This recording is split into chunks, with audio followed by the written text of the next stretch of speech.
¿Cuántas veces nos levantamos por la mañana y decimos, hoy con nuestros hijos vamos a tener un día tranquilo, apaciguado, donde vamos a estar todos en armonía, sin ningún problema? Empezamos en DEFCON 4, no hay amenaza, pasamos a DEFCON 3, riesgo de amenaza, pasamos a DEFCON 2, alto riesgo de amenaza, y pasamos a DEFCON 1, guerra inminente. Hoy vamos a ver con Fernando cómo trabajar la conducta con nuestros hijos y cómo relacionarnos con ellos.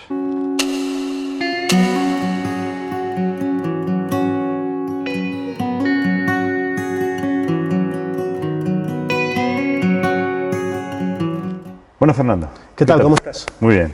Mira, hay mucha gente que me ha estado pidiendo que tratáramos las emociones de los niños y cómo tenemos que relacionarnos con ellos, ¿no? Vale. Entonces, debido a que muchos padres se encuentran en el día a día, tanto cuando vienen del colegio los niños como los fines de semana, cómo relacionarse con su hijo, y encuentran muchas problemáticas, he decidido que el poder plantearte preguntas sobre este tema, ¿vale? Entonces, lo primero que se me ocurre es cómo debemos actuar con los niños. Te digo por qué. Los padres normalmente intentan disciplinar al niño, ¿vale?, sin humillar, pero a veces lo que hacen es humillarle sin darse cuenta, por el lenguaje que utilizan. Expresan enfado y hieren al niño, y lo que tienen que hacerlo es intentar no herir al niño con ese enfado, ¿no? Y los sentimientos del niño no se suelen tener en cuenta porque no los suelen discutir. Sé que te estoy planteando un abanico de muchas cosas, ¿vale? Pero dime tu punto de vista en eso, cómo actuar con los niños. ¿Cómo actuar con los niños, ¿no? Eso podríamos llamarlo el santo grial, ¿verdad? El problema que tenemos muchas veces con los niños es que no nos damos cuenta de las consecuencias que tienen los actos que nosotros realizamos con ellos. Me explico. Todo padre o toda madre, los progenitores, cuando actúan con sus niños, todo lo que hacen, lo hacen por el bien del niño, desde su punto de vista. Perfecto. O sea, lo que quiero dejar claro es que aunque ahora digamos cosas que pueden dejar a algunos padres o algunas madres en situación un poquito comprometedora, que siempre se piense que los padres y las madres no son malvados, o sea, cometen errores como todo el mundo, ¿vale? ¿Por qué digo esto? Porque nadie nos enseña. Entonces, lo que tenemos que entender a lo mejor es por qué nosotros tenemos que relacionarnos con nuestros hijos. Y esto es algo importante.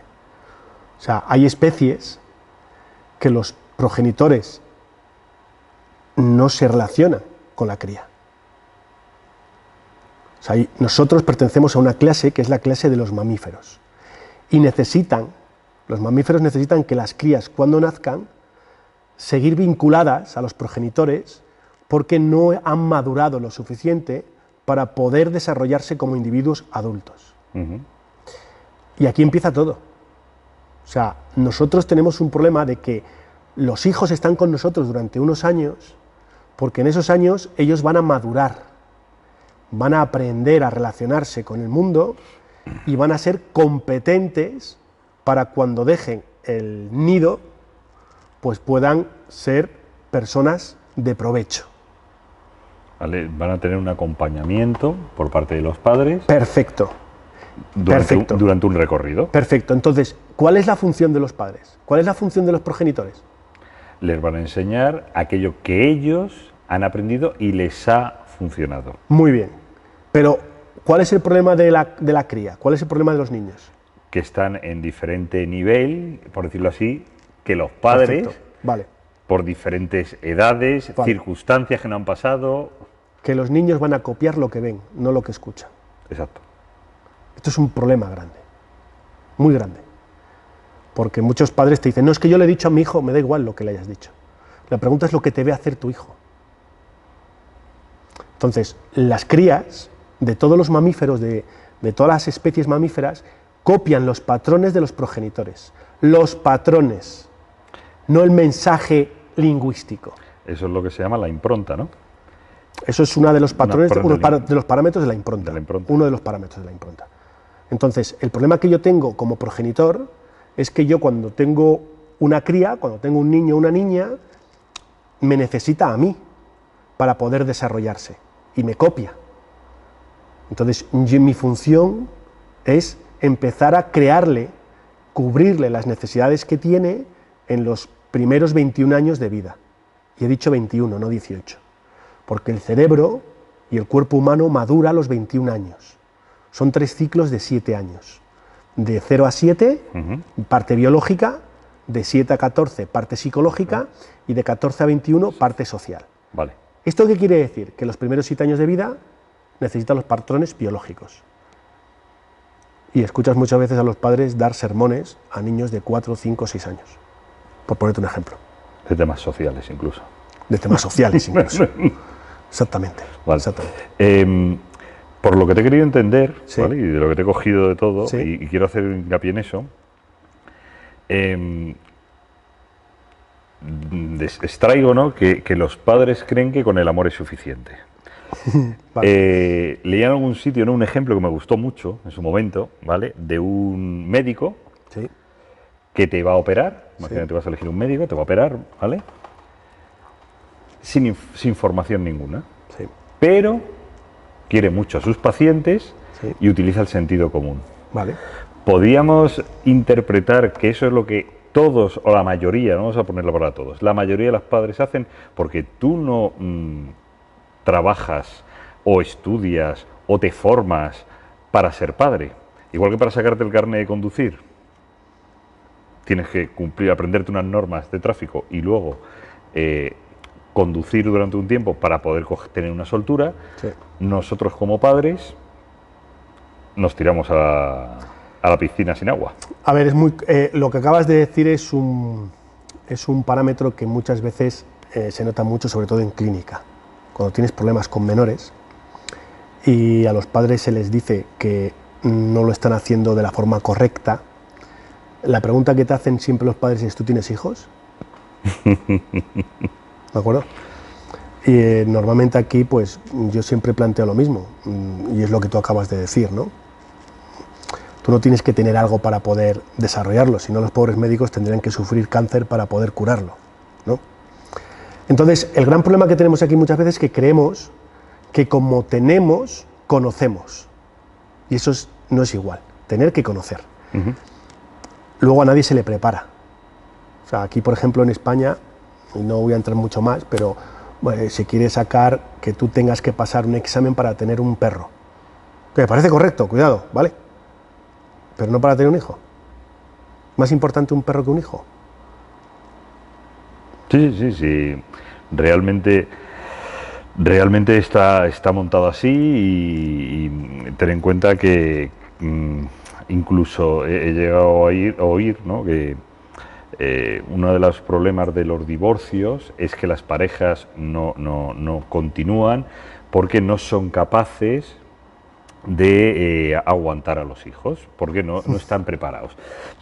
Y se llega, pero cuando realmente, y decían, antes sí, no, Sí. antes había un patrón familiar donde el hombre trabajaba y traía el dinero, la mujer estaba en casa, traía la comida, ¿vale?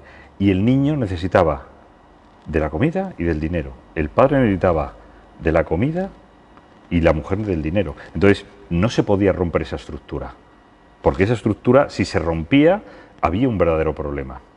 Ahora esto ha cambiado, por 2 razones. La mujer entra a trabajar, tiene un sustento económico y surgen los electrodomésticos.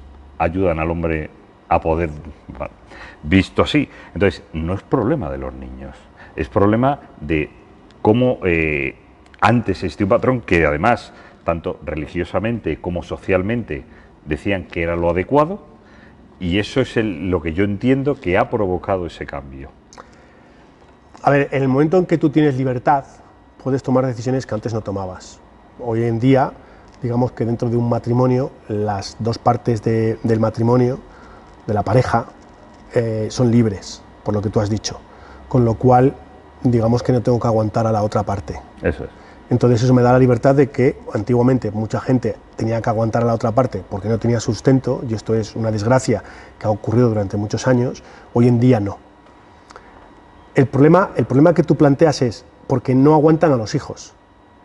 Y la pregunta que yo siempre hago es, ¿pero el hijo por qué es de esta manera?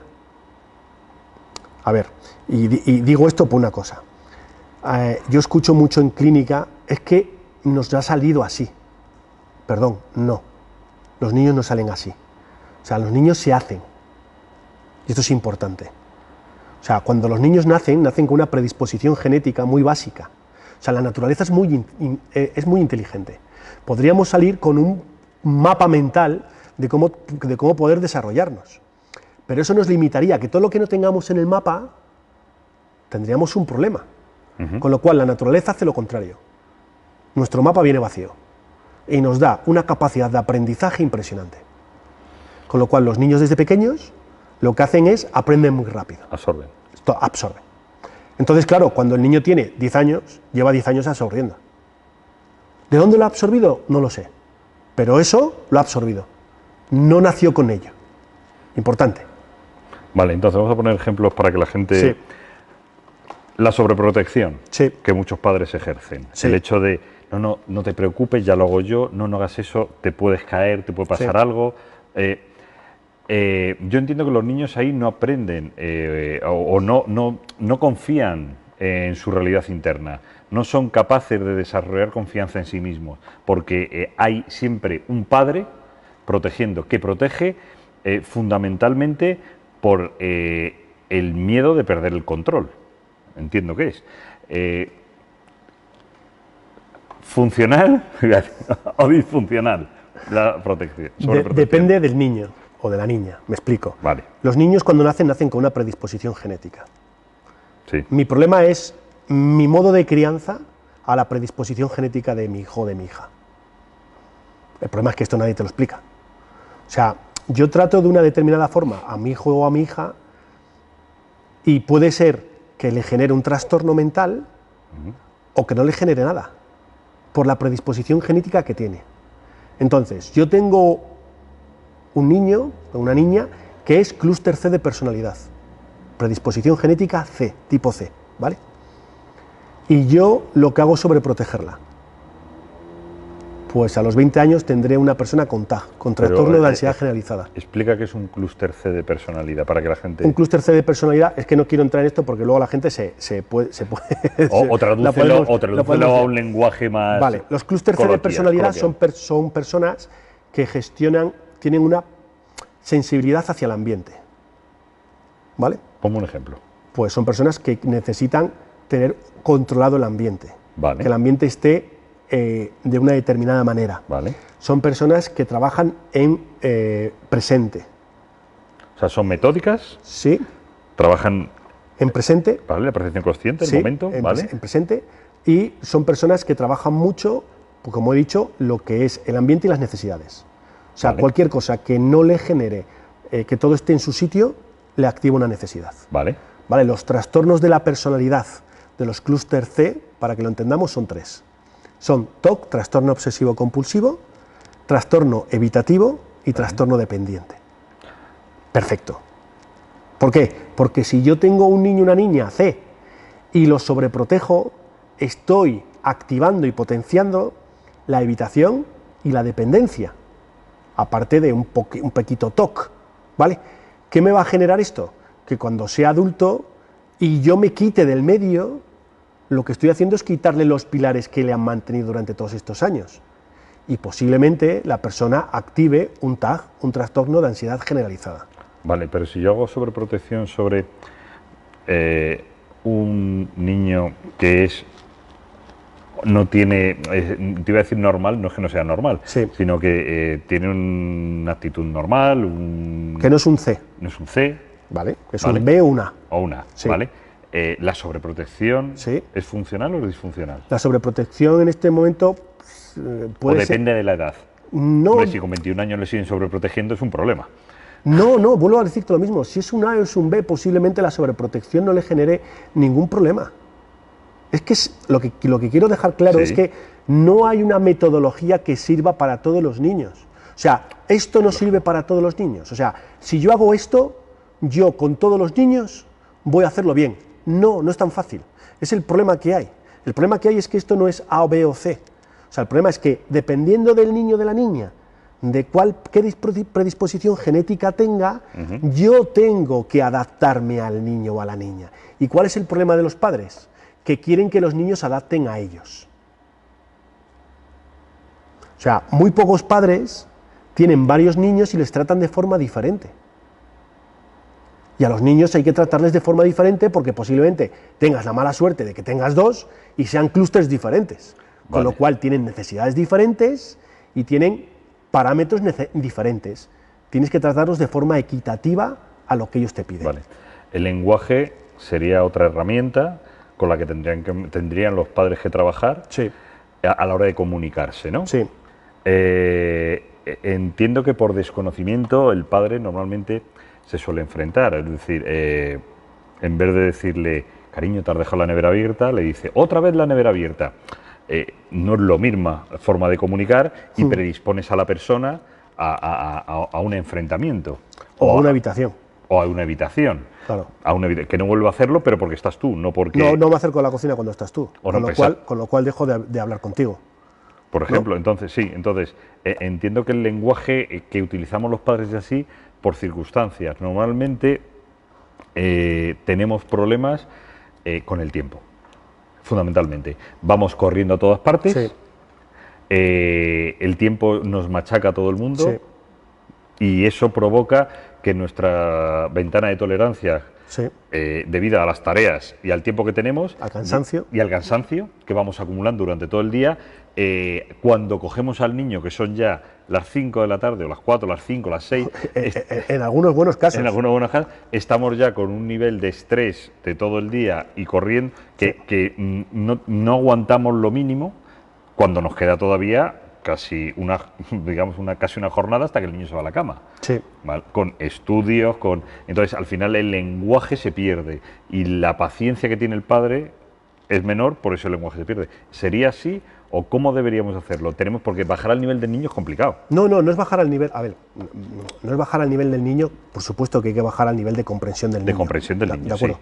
Pero no bajar al nivel del niño, me refiero a ser otro niño. ¿Vale? No. Vale. De Ahora, comprensión. Es de comprensión. Ahora, hay una cosa que tiene que quedar claro. Y esto, uno de los primeros podcasts que se hizo aquí en Crea tu Conducta fue sobre los niños. Y me acuerdo que hubo en redes sociales, fue increíble. Y voy a decir algo parecido a lo que dije entonces. El cerebro no aprende por castigo, evita. Exacto. Vale. Cuando yo castigo al cerebro, lo que estoy haciendo es que estoy haciendo que ese cerebro deje de hacer algo. Se llama extinción de conducta. Estoy extinguiendo una conducta. Va a dejar de hacerlo, pero no va a aprender nada. O sea, si yo quiero que haga algo, tengo que premiarle. Tú has puesto el ejemplo de la nevera. Si yo castigo constantemente porque la nevera se queda abierta, lo que va a hacer es no venir a abrirla. No va a aprender a cerrarla después de abrirla. O sea, cuando yo esté en casa, va a intentar no cruzarse conmigo y la nevera. Y yo pensaré que he aprendido. No lo va a hacer delante de mí, porque yo soy un estímulo que le genera un castigo. Para aprenderlo, yo tengo que premiar cualquier acercamiento hacia la conducta que yo quiero. El problema que tenemos todos, nos pasa con los niños, con los empleados, con las parejas, con nuestros amigos, es que valoramos lo que la persona hace con nuestro 10. Entonces, te pongo un ejemplo. Mi hijo no estudia. Perfecto. Vale. Resulta que hoy tu hijo ha cogido el libro y ha estado mirando los dibujos. Y tú lo has castigado. ¿Por qué? Porque no estudia. No, tienes que premiar. Porque ha habido un cambio. De no coger los libros a cogerlos. Y cuando tú premies eso, al día siguiente puedes premiar que no solamente vea los dibujos, sino que lea lo que pone debajo del dibujo. Y al día siguiente vas a premiar que lea lo que pone en la hoja entera. Y allí llegarás a las 3 horas que tú quieres que esa persona haga algo. La persona no pasa de 0 a 10, pasa de 0 a 1, y de 1 a 2, y de 2 a 3. El problema que yo tengo es que cuando yo paso de 0 a 1, voy a evaluar las consecuencias del esfuerzo que me ha generado pasar de 0 a 1. Y el problema que tienen muchos niños es que dicen, me he esforzado muchísimo para pasar de 0 a 1 y obtengo lo mismo que siendo 0. Pues vuelvo a 0. ¿De acuerdo? Vale. Y ese es el gran problema. Un niño se Sí. suele resistir cuando habitualmente le está reprendiendo, ¿no? Estilo, ¿de dónde vienes? ¿Con quién has estado? Sí. ¿Qué hiciste? Sí, O le criticas abiertamente. sí, Siempre lo hacen mal. Sí. Esa no es la forma de hacer las cosas. Sí. ¿Vale? ¿Debemos cambiar el lenguaje? ¿Podríamos hablar más cariñosamente y eso solucionaría el problema? A ver, tú imagínate, olvídate del niño, ¿de acuerdo? Sí. Imagínate que estás en empresa Vale. y que tienes un jefe Sí. y que el jefe te llama para preguntarte cómo has hecho las cosas. Y tú le cuentas cómo las has hecho. Y tu jefe te echa una bronca por cómo las has hecho. ¿Vale? Al día siguiente, ¿qué haces? Cuando tu jefe te llama. No contarle nada. Muy bien. Pero no dejar de hacerlo. No, no, no, no. Pues los niños hacen lo mismo. O sea, los niños evalúan las consecuencias. Y cuando tú castigas a un niño, muchos padres no le castigan por lo que el niño ha hecho. Le castigan por habérselo contado. Me explico. Tú no te enteras si el niño lo ha hecho o no. El niño llega a casa y te dice, papá, mamá, acabo de hacer esto. ¿Tú qué haces? Pero ya te vale, sí, pero ¿cómo? O sea, no estás castigando que lo haya hecho. Estás castigando que te lo ha contado. O sea, cuando alguien te cuenta algo, lo que pasa inmediatamente después es fundamental para que el cerebro extinga conducta o incube conducta. O sea, como tú cojas y después de realizar una acción yo vea que me castigas, que no recibo lo que esperaba, lo que voy a hacer es dejar de hacer eso, no lo anterior. Vale, entonces para dejar de que dejar que el niño deje de inhibir conducta, Sí. ¿vale? Deberíamos ocuparnos más de los sentimientos del niño que No. de su propia. No es de los sentimientos, piensa una cosa, el niño te lo podía haber contado o no contado, ¿no? Ujú. Vale, te lo ha contado. ¿Qué crees tú que espera el niño cuando te cuenta que la ha liado? Que lo entiendas Que le ayudes. y que lo ayudes. Que lo entiendas para poder ayudar. Imagínate, vuelo a la empresa. Tú estás en un departamento, en el departamento pasa algo y tú vas a tu jefe a contárselo. ¿Qué esperas? ¿Por qué vas a tu jefe a contárselo? Esperas ayuda de él. Sí, sí, claro. Si no, no se lo cuentas. Tienes un problema. Claro, el problema es qué hace el jefe con esa información. Porque con esa información lo que haga es lo que tú vas a hacer la siguiente vez. Es decir, que debemos escuchar Debemos en escuchar, vez de generar miedo, dolor y rabia. solucionar el problema, ayudar y luego ya hablaremos de las consecuencias de lo que ha hecho. Claro, es que esas consecuencias también al padre le pueden generar miedo en un momento dado porque le pillan fuera de contexto y le genera ansiedad. Y luego le genera ansiedad, y esa ansiedad le produce rabia y le grita, le regaña. Muchas veces cuando tú ves a alguien gritar después de darte una noticia que nosotros percibimos como ira, no es ira, es ansiedad. Lo que pasa es que nosotros vemos la ira, porque la ira mata la ansiedad. Son respuestas incompatibles. Entonces el cerebro, que es muy bueno, ha aprendido que con la ira mata la ansiedad. Entonces cuando tú ves a alguien gritarte, después de darle una información, ves ira. Pero realmente lo que estás viendo es matar la ansiedad, porque lo que peor aguanta un cuerpo, un organismo, es la ansiedad. Entonces, ¿que esto es complejo? Sí. ¿Que es difícil? Sí. Pero todo padre o toda madre tiene que tener claro que cuando venga un hijo y le cuente un problema, lo primero que tiene que hacer es ayudarle con el problema. Y luego se hablará de las consecuencias de lo que ha hecho, pero una vez solucionado el problema. Claro, pero los niños cuando hablan, Sí. normalmente, o yo lo entiendo así, tienen mensajes ocultos. Sí. Es decir, el niño no va directo a preguntar. Imagínate que lo típico, el típico padre, se me ocurre, que va a ver a su hijo a jugar al fútbol. Sí. ¿Vale? Imagínate que no estás jugando su hijo, sino que está jugando unos compañeros de su hijo, Sí. o no ha salido todavía su hijo, está en el Sí. banquillo, y empieza a gritar a los propios de allí, qué mal lo estáis haciendo, así no se puede jugar. Y entonces, claro, el niño le preguntará, papá, ¿por qué les gritas? Sí. Y le puede decir, mira, pues la táctica no es la adecuada y por eso le grito. El niño lo que te está preguntando, realmente entiendo, es, papá, si yo salgo me vas a gritar así. Realmente el hecho de hacerlo mal, porque él siente, me vas a... Porque entonces el niño se va a echar para atrás. Entonces, esos mensajes ocultos que tienen los niños, muchas veces los padres no llegamos a ellos. Sí. O no sabemos interpretarlos. Claro, porque nosotros, a ver, esto es un problema que tenemos mucha gente, y es que cuando alguien nos dice algo, lo metemos en nuestro mapa. Sí. Me explico. Cuando tú dices algo, Yo lo que hago es, cojo lo que tú me dices, lo meto en mi mapa con mi lógica y construyo lo que creo que tú me estás diciendo. Esto es semiótica. El problema de esto es que todo esto es una mentira.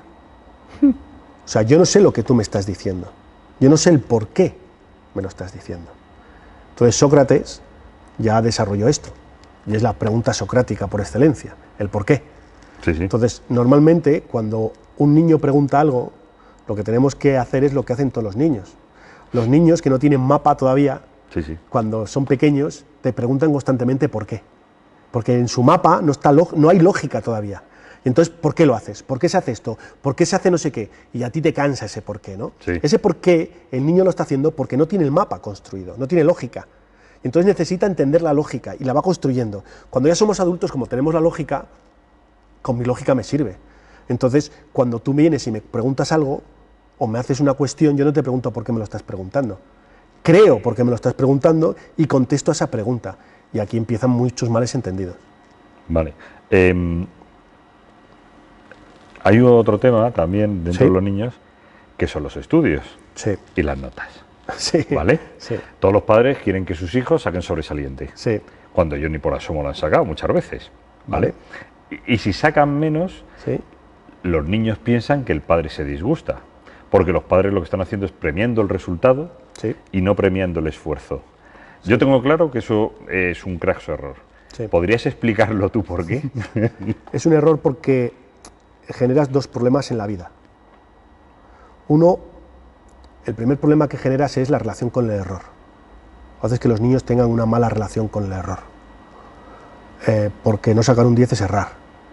Con lo cual los niños lo que aprenden es que van a recibir atención cuando hagan 10.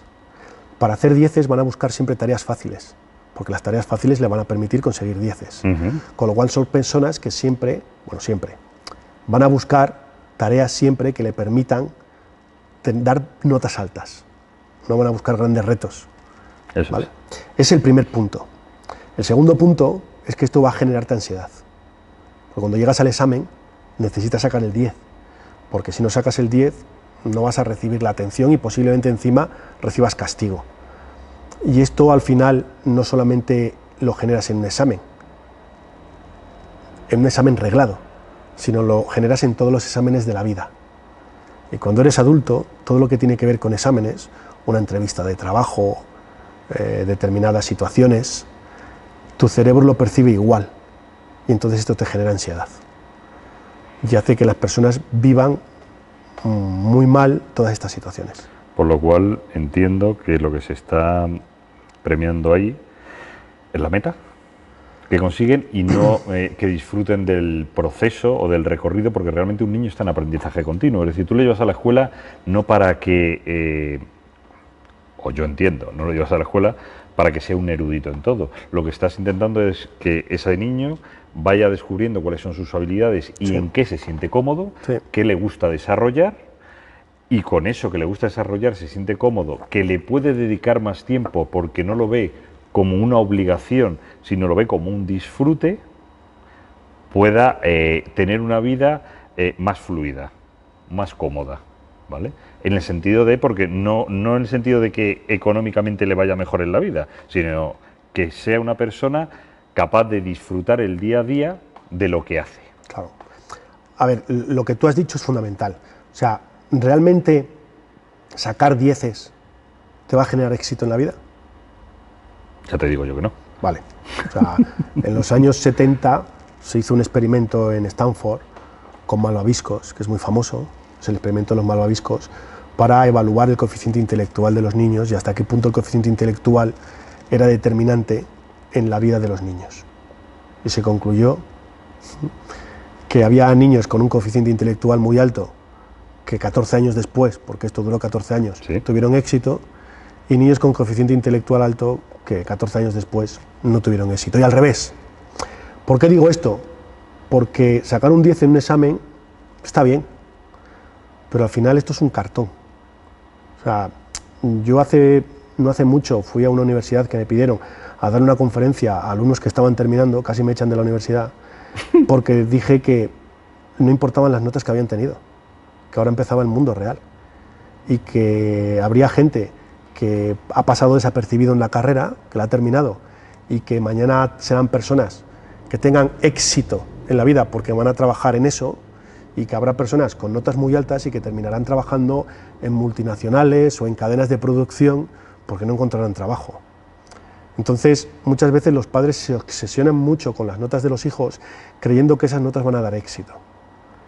Y personalmente pienso que un niño lo que tiene que hacer es tener una educación, tener unos mínimos, que es ir aprobando, pasando los cursos, aprobar, y al final... A ver, yo voy a decir algo. Cuando yo hice la carrera de psicología, hubo asignaturas que aprobé. Y luego las estudié. Vale.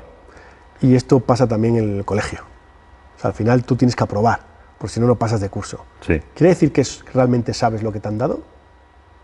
¿Quiere decir que tú realmente tienes conocimiento de lo que te han... Pues... Muchas veces vomitas la información. Perfecto, que digo yo. perfecto. Entonces, no vamos a entrar en educación, porque si quieres un día hacemos un especial para esto, para que nos pongan a parir, pero la educación está hecha de una determinada manera, que a lo mejor a nivel social lo otro no se podría hacer económicamente o por recursos, pero que no es la perfecta, no lo es, y no genera éxito a las personas que terminan con unos determinados estándares.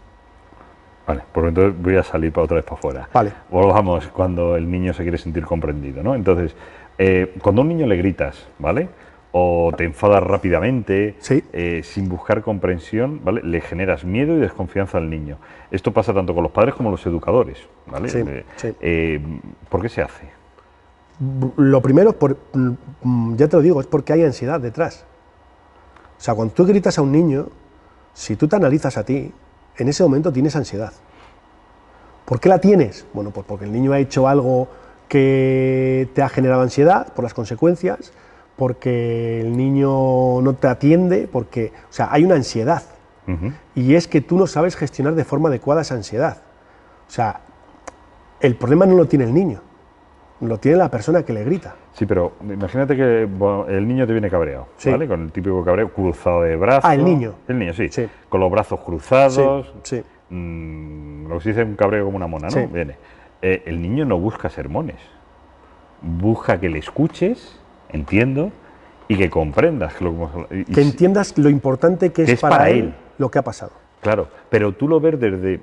Es como... ¿Cómo te lo explicaría? Es como si tú estuvieras en una azotea viéndolo globalmente, ¿vale? Como padre, pero el niño quiere lo terrenal, quiere que bajes al terreno. Y él tiene una visión... Padre va a una... y dice... Lo típico, llega y dice, hijo mío, eso es una tontería. Si tú le dices a un niño, eso es una tontería, le has desmontado, porque para él es lo más importante. Claro. A ver... Y esa es la típica frase de padre. Sí. Si eso es una tontería. ¿Cómo Sí, que es una, sí. es una tontería desde tu perfil? No, es una tontería desde tu vida ahora mismo. Claro, desde tu perfil de padre, con una visión desde el balcón. Desde tu vida ahora mismo. Que general que dice, ¿eso para qué sirve? Hay un Y biólogo, el niño se queda... hay un biólogo molecular, Stanislav Sí. Bravak, que tiene un libro, creo que es el primer capítulo, que habla de esto, ¿no? Habla de que él va con su hijo en el coche y lo va a recoger al colegio y su hijo entra en el coche y está enfadado. Y entonces el niño, al parecer, pues habían jugado un partido y le tenían que dar el premio a uno del equipo y decía que se lo merecía a él. Y él dice que se lo habían dado a otro porque el niño que tenía que dar el premio se lo dio a su mejor amigo. Ajá. ¿Vale? Y entonces dice Stani, dice que lo primero que él hace es decirle lo que tú acabas de decir. No tiene importancia. Siempre. ¿No? Esa Y, frase y dice que mira por el retrovisor y que ve a su hijo con los brazos cruzados mirando para el suelo y entonces se da cuenta de lo que acaba de hacer, ¿no? Dice que para el coche y se pone a hablar con el niño y que le dice, entiendo que si para ti es importante, esto es importante. Entonces, muchas veces creemos que los niños no tienen problemas o que los problemas de los niños son problemas de niño. No, los problemas de niños son igual que los nuestros, pero a la edad del niño. O sea, el problema que tiene un niño es igual de importante que el problema que tienes tú con tu jefe, con tu pareja, o con un trabajador, o con un cliente. Ese problema, el niño lo tiene a su nivel, pero es igual de importante. Pero es que lo que yo no entiendo de esto es, con perdón, coño, es que hemos sido niños todos, que no hemos llegado a la edad que tengo sin haber pasado por Sí, esa etapa. pero es que no nos acordamos. Sí nos acordamos, pero lo hemos banalizado. Que cuando éramos niños veíamos a nuestros padres y decíamos, menuda hortera. Bueno, primero le tenemos idealizado, Sí, luego sí, pasamos sí, las sí, etapas sí, estas, sí. ¿no? Pero Y ahora somos padres y hacemos lo mismo que criticábamos a nuestros padres. El problema de todo esto es que cuando éramos niños, o sea, hemos pasado por ser niños, Sí. y nosotros hemos visto todo lo que hacíamos Sí. como niños y lo veíamos a nuestros padres como algo que decíamos, están tontos, no se entienden. Hemos pasado por todo ese proceso y ahora no sabemos verlo, no somos capaces de darnos cuenta que estamos en la misma posición que estaban nuestros padres, la estamos nosotros en ella. ¿Por qué?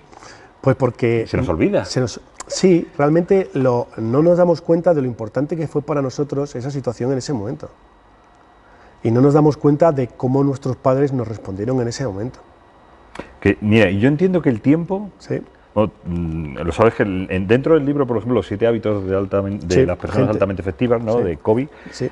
Ahí te viene cómo organizar el tiempo. Sí. Y sabes que yo lo aplico lo que es importante y urgente, ¿no? Establece sí. importante, urgente, importante, no urgente, no importante, urgente y no importante, no urgente. Sí, los 4 cuadrantes. Vale, pero ahí pones 3 cosas en la vida. Pones qué tareas tienes que hacer en el trabajo, Sí, en esa semana, sí, qué tienes que hacer de tu formación personal como única persona que eres, y tercera, ¿qué tienes que hacer esa semana con tu familia? Sí. Y organizas eso. Sí. Vale, eso la gente no lo hace, pero porque considera que es más importante el trabajo, porque piensan que comemos todos de él, pero es que eso el niño no lo entiende. Tú dices, hijo mío, es que el trabajo, no llego al trabajo, llego tarde por dejarte en el cole, no te has puesto los zapatos.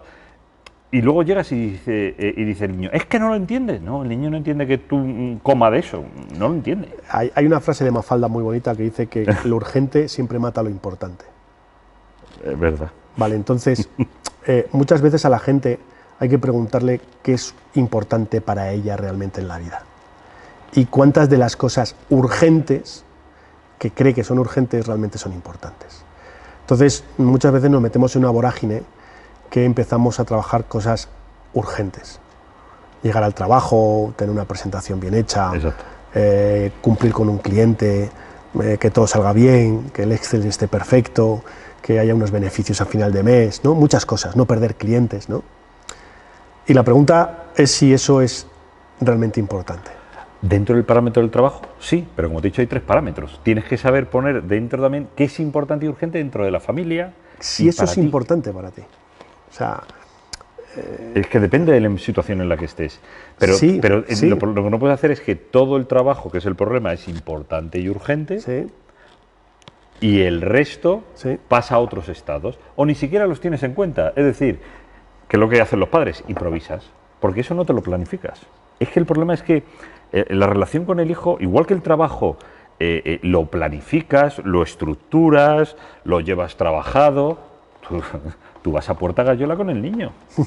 Pero así te lo digo. Y entonces, claro, luego dices, el problemático es el niño, no, el problemático es el padre. Con todos mis respetos, ¿eh? Sí, pero a ver, Que yo soy padre tampoco no es cuestión de planificar cosas. No es cuestión tampoco de que con tu hijo tengas un planning, ¿no? Tampoco creo que es eso. Pero sí creo, por ejemplo, en el tiempo. O sea, hay un anuncio de IKEA, que es la carta a los reyes, Sí. y los padres hacen la carta a los reyes y lo que hacen es intentar comprarle a sus hijos el juguete que más desean. Y luego le piden a los niños que le hagan la carta a los reyes para sus padres, y lo que piden los niños es más tiempo. Sí. ¿Vale? Entonces, esto nos indica muchas veces que nosotros pensamos o creemos que los niños van a ser felices con muchas cosas materiales. Y hay un anuncio que a mí me gusta mucho en televisión, que es un niño que saca una caja y saca un palo y dice, un palo, ¿no? El niño es feliz con cualquier cosa si eres capaz a generarle creatividad. El niño es creatividad en movimiento. Entonces solo tienes que darle cualquier cosa y a partir de ahí. El niño lo único que quiere es tener a sus figuras de apego, a su padre y a su madre cerca de él porque le dan seguridad. Y todo lo demás no le importa. Entonces muchas veces los padres lo que tienen que planificar, que es lo que tú dices, que creo que es por donde tú vas, es cómo divido el tiempo para darle a mis hijos la mayor cantidad de tiempo posible. Sí, claro. Ya está. Y luego el tiempo que pase con ellos, porque tengo limitada ese tiempo, sea un tiempo de calidad. Y que lo disfrute el niño Es decir, no consiste en llevarle a un museo a ver cuadros, consiste en llevarle a un parque de atracciones porque tiene la edad para eso. Consiste en prestarle atención. Y sí, de lo que a él le guste. Prestarle atención. Pero que quiere decir que bajes al nivel del niño. Pero prestarle atención. Exacto. O sea, hay un estudio, no voy a decir la casa, ¿vale? Sí. Sobre cómo manipular a los padres y a los niños. Y es un estudio que se hizo justamente antes del COVID, se hizo en Inglaterra, de una multinacional de hamburguesas, que regalaba la hamburguesa del niño si el padre y la madre, cuando entraban en el centro, dejaban los móviles dentro de una taquilla, ¿vale? Y la gente decía, ¡ah, qué bonito! Una empresa que piensa en los niños. ¿Vale? Esto es más maquiavélico de lo que la gente cree. O sea, mi padre y mi madre siempre están conmigo y están con el móvil, y resulta que cuando vamos a esta hamburguesería, mis padres me prestan atención porque no tienen el móvil. Con lo cual voy a querer ir, pero siempre. Mañana cuando sea adulto voy a tener esa hamburguesería guardada aquí dentro, sí, como que era una experiencia positiva, y voy a querer llevar a mis hijos porque era la experiencia donde tenía la experiencia con mis padres, ¿vale? Pero ¿por qué digo esto? Por lo importante que es la atención. O sea, yo creo que realmente lo mayor que le puedes dar a un hijo o a una hija es atención. Atención. Cuanto más atención le des, mejor relación vas a tener con ella. Bueno. Entonces, muchas veces los padres se preocupan más de que tenga el último juguete, que tenga ciertas cosas que para los niños realmente no es importante. Vale. Te voy a hacer una última pregunta, sí. ¿vale? Aunque se nos hacen largos los programas, sí, pero creo que esta puede ser importante, porque pasa muchas veces cuando un hijo se flagela a sí mismo, soy una normal, sí, no quiero vivir, esa sí, frase se oye. Sí. Es una situación compleja, ¿no? Sí. ¿Cómo debemos actuar? ¿Hay que darle o quitarle la razón? Entiendo que darle o quitarle la razón ahí entiendo que no sirve absolutamente para nada, ¿no? Aunque es lo que habitualmente hacemos. A ver, ¿Cómo deberíamos actuar ahí? Hay que ver hasta qué punto este tipo de mensajes que envía el niño son simplemente anecdóticos o es un patrón de conducta. Si esto es un patrón de conducta, si el niño, digamos, tiene autoestima baja por automensajes destructivos contra él, sí, yo recomiendo que se ponga en manos de un especialista. Vale. Vale, porque esto es más complejo de lo que se puede pasar. Y muchas veces creemos que estamos haciéndolo bien y lo que estamos haciendo es todavía complicar más la situación. Porque encima criticamos al niño por tener ese tipo de comentarios. O sea, esto es complejo, ¿de acuerdo? Cuando una persona se flagela y cuando una persona se autodenomina de una determinada manera, esto viene por un aprendizaje. Hay que ver de dónde viene, hay que ver si es un hábito y hay que ver de dónde lo ha aprendido y por qué realmente entiende que lo que está haciendo está mal. Vale, pero ten en cuenta que además yo he visto muchas veces, y es muy habitual, sí, los padres que no repriman las emociones. No llores, estar triste es malo, no... sí, pero una cosa, eso no es bueno. No, por supuesto que no es bueno. O sea, vale, lo primero que tú tienes que hacer, y eso está demostrado ahora mismo a nivel científico, es que, porque se ha visto ya neuronalmente, que es que cuando tú aceptas la emoción baja. O sea, la intensidad de la emoción baja, solo por el hecho de aceptarla. O sea, cuidado con esto es importante. O sea, yo estoy enfadado y yo acepto que estoy enfadado y digo por qué estoy enfadado, la emoción baja, porque la emoción deja de tener un motivo. Vale. ¿Vale? Entonces, es importantísimo que los niños sepan trabajar esto y que los niños digan, estoy triste, estoy enfadado, tengo ira, y que digan el por qué. ¿Por qué? O sea, que entiendan la función que tiene esa emoción, ¿vale? Esto es importante. Pero eso es una cosa, y otra cosa es que el niño diga, no sirvo para nada, todo lo hago mal. No quiero vivir. No quiero vivir. ¿Qué hago yo en esta vida? Sí, porque eso no es un tema emocional. Eso es una evaluación que ha hecho de lo que está haciendo en relación a cómo se valora a él. Puede ser comparación con otras personas o puede ser porque ha recibido mensajes negativos durante mucho tiempo y le han hecho creerse que realmente no sirve. Entonces, vuelvo a decir lo mismo, cuando hay este tipo de situaciones yo recomiendo que se ponga a la gente en manos de un especialista porque no es tan fácil como dar 2 pautas, vale, porque no serviría. Bueno, Fernando, pues si te parece, después de ver ya todos estos puntos, todas estas preguntas que hemos hecho, ¿nos presentas como siempre el decálogo? Sí, vamos allá, vamos a ver si podemos en 10 puntos, ¿no? Sí, resumir cómo se relacionan los padres con los hijos, ¿vale? Lo primero que tenemos que tener claro es que nosotros pertenecemos a una clase de animales que son mamíferos. Y todos estos animales tienen un patrón fundamental, y es que la naturaleza les obliga a estar vinculados a los progenitores con las crías. ¿Por qué? Porque las crías, cuando nacen, no son lo suficientemente maduras para poder sobrevivir, con lo cual necesitan seguir aprendiendo. De hecho, para eso salen ciertos parámetros que conocemos con el nombre de emociones. Las emociones salen de aquí y generamos unos vínculos que tienen el nombre de apego. Entonces, esto es importante. ¿Por qué? Porque esta relación lo que ayuda es a la cría a aprender de esos progenitores y enseñarle lo que necesita en relación a dónde vive y a dónde está, en la tribu en la que se encuentra, la cultura, la sociedad. Por eso la naturaleza deja esta puerta abierta, te deja que tú aprendas, porque no es lo mismo una persona que nace en una parte de la Tierra que nace en otra parte, ¿no? Y esto es importante que lo entendamos, el por qué existe esto. Ahora, claro, a partir de aquí empieza todo, porque los progenitores van a generar una forma de criar a esa cría, ¿no? A ese niño, a esa niña. A finales de los años 90 se crearon los patrones de cómo se crían. Empezó por 3, se dijo que había 3, uno que era autoritario, los padres generan autoridad sobre los niños, otro que llamaban democrático, donde los padres daban a los niños la percepción de que interactuaban de una forma un poquito más abierta, y luego estaba la tercera, que era, digamos, una que es más permisiva, donde los padres protegían a los niños y les cuidaban demasiado, ¿no? Lo que tú hablabas de sobreprotección. A partir de aquí se crea una cuarta, casi 10 años después, que es la negligente, donde digamos que los padres desaparecen, ¿vale? Hay estas 4, ¿vale? De las 4, se dice que la democrática es la que más probabilidades de éxito tiene. Con lo cual, ¿qué quiero decir con esto? Que tenemos 4 formas de crianza y solo una nos puede generar probabilidades de éxito, ¿vale? Con lo cual tenemos un gran problema. A partir de aquí, vamos a los principios de comunicación. Waslavi, cuando creó la teoría de la comunicación humana, dijo que era imposible no comunicar, ¿no? Primer axioma de la comunicación humana. ¿Qué quiero decir con esto? Que los padres, lo sepan o se den cuenta o no, comunican constantemente con la cría. No solamente lo que le dicen que tienen que hacer, sino también lo que ellos están haciendo, sin decírselo. Con lo cual, si un niño quieres que lea, lo mejor que puedes hacer es que el niño te vea leer a ti. Y esto es algo importante, porque muchas veces yo escucho esto, es que no hace, y yo se lo digo todos los días, y la pregunta es, ¿pero te ve hacerlo a ti? Entonces es importante. Es importante que entendamos que la forma que tenemos de relacionarnos con los niños son 3. La primera es física, para relacionarme con el niño tengo que estar, o sea, es la parte física, pero luego hay una atencional, cuando estás solo estás físicamente, o también le das atención al niño, le genera seguridad al niño. Y luego la tercera es cómo te relacionas con él. Y cuando digo cómo te relacionas con él, es cómo te relacionas con el ambiente, cómo te relacionas con lo que hace el niño. O sea, ¿qué haces cuando el niño hace algo? Esos 3 patrones son los que todo padre y madre debe de tener claro.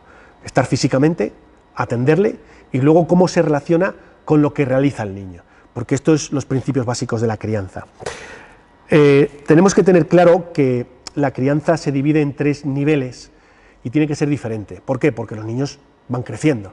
Entonces, hay 3 etapas que podríamos decir en la crianza. La primera es hasta los 7 años, genera la famosa impronta, es un patrón biológico, donde los niños generan los principios básicos de su personalidad, sus valores, los primeros parámetros de la moral, con lo cual todo esto es importante. Y en esos primeros 7 años, los niños ven a poca gente, ven a sus padres, al profesor, la profesora, y a un determinado grupo pequeñito de pares, de amigos, ¿no? De los 7 a los 14, todo cambia. Los niños empiezan a relacionarse, empiezan a crear sus primeros juicios, empiezan a entender el mundo y generan la parte psicológica. Y esto es importante, porque esa parte psicológica es la que a partir de los 14 les va a generar empezar a crear sus tribus urbanas, a meterse en determinados grupos y a crear su personalidad. Empiezan a discutir con sus padres, porque ya no son iguales, ya tienen su punto de vista, tienen sus parámetros diferentes, y empiezan a crear la personalidad que termina a los 21. Con lo cual la forma de relacionarse con los hijos nunca puede ser igual. Tenemos que cubrir esas necesidades en base a la edad que tienen los niños. A partir de aquí, simplemente entender que los padres, los progenitores, tienen que ser padres. Padres. Y esto lo digo porque existen modas en las cuales escuchas a muchos padres, a muchas madres decir que son amigos, amigas de sus hijos y de sus hijas. Y esto nunca es correcto. Tú tienes una función, que es ser su padre o ser su madre. Y tienes que corregir, educar, enseñar. Y los amigos y las amigas están para pasárselo bien y disfrutar. Y una cosa es que tu hijo se lo pase bien contigo, y otra cosa es que tú pases ese límite. Con lo cual, uno de los grandes errores que pueden cometer un padre o una madre es creerse amigo o amiga de sus hijos. Con lo cual, siempre entiende que vas a ser el padre o la madre de tus hijos y que los amigos son otra cosa. Bueno, pues con estos 10 puntos terminamos. Quería decir que si realmente este tema les parece a los padres interesantes, si les ha gustado, pues esperemos que nos dejen sus comentarios. Sí. Y que, bueno, que se suscriban, y si llegamos, por ejemplo, a los 1200 suscriptores, ¿vale? En YouTube, pues hacemos otro segundo especial, por ejemplo, sobre este tema, ampliando y escuchando los mensajes que nos manden relacionados con las inquietudes que tengan los padres. Me parece perfecto. ¿Te parece bien? Sí. Perfecto. Bueno, pues muchas gracias, Fernando, muchas gracias a todos vosotros por seguir ahí, por seguir oyéndonos, y hasta el próximo programa.